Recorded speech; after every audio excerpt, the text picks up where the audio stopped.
ताज्या बातम्यांसाठी पाहत रहा तिचा सागर न्यूज। सुनेत्रा पवारांचं उपमुख्यमंत्रीपद धोक्यात। सुनील तटकरेंनी अजितदादांसह शरद पवारांचं घेतलं नाव। अजित पवार यांचा मृतदेह अंत्यदर्शनासाठी ठेवलेला असताना विलिनीकरणाची चर्चा कोणी आणि का सुरू केली असा सवाल राष्ट्रवादीचे प्रदेशाध्यक्ष तटकरे यांनी केला आहे।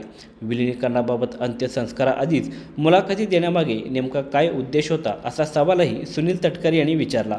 सुनील तटकरे यांनी दिलेल्या विशेष मुलाखतीत अनेक मुद्द्यांवर भाष्य केले। सुनेत्रा पवार राज्यसभेच्या सदस्य आहेत, त्यामुळे खासदारपदाचा राजीनामा दिल्यानंतर जोपर्यंत राष्ट्रपती राजीनामा स्वीकारत नाही तोपर्यंत दुसरं पद घेता येत नाही।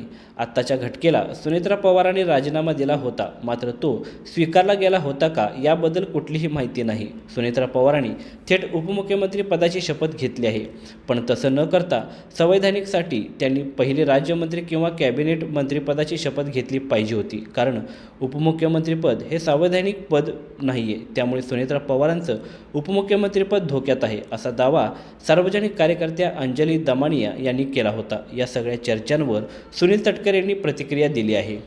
तांत्रिक बाबी पडताळून घेण्याचं राजकीय भान आम्हाला आहे। गेल्या अनेक वर्षाच्या राजकारणामुळे तेवढं तरी आम्हाला ज्ञात आहे। कुणाला शपथ घेता येते, सदस्य नसेल तरी किती कालावधी पदावर व्यक्ती राहू शकतो।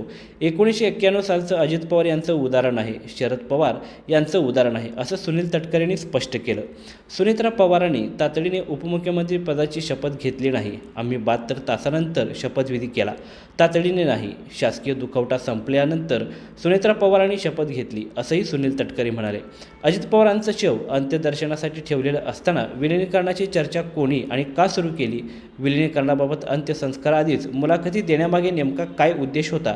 भाजपसोबत स्थिर आणि विकासाचं सरकार स्थापन व्हावं अशी अजितदादांची 2019 इच्छा होती, असंही सुनील तटकरे यांनी सांगितले।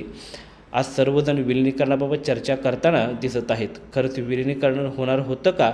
तुमचं बोलणं झालं होतं का या प्रश्नावर बोलताना सुनील तटकरे म्हणाले की मला या विषयावरती बोलायचं नाही। ज्या प्रकारे एक वेगळं वातावरण तयार करण्याचा प्रयत्न झाला त्यातून मी आणि प्रफुल्ल पटेल आम्ही दोघे देखील टीकेचे धनी ठरलो।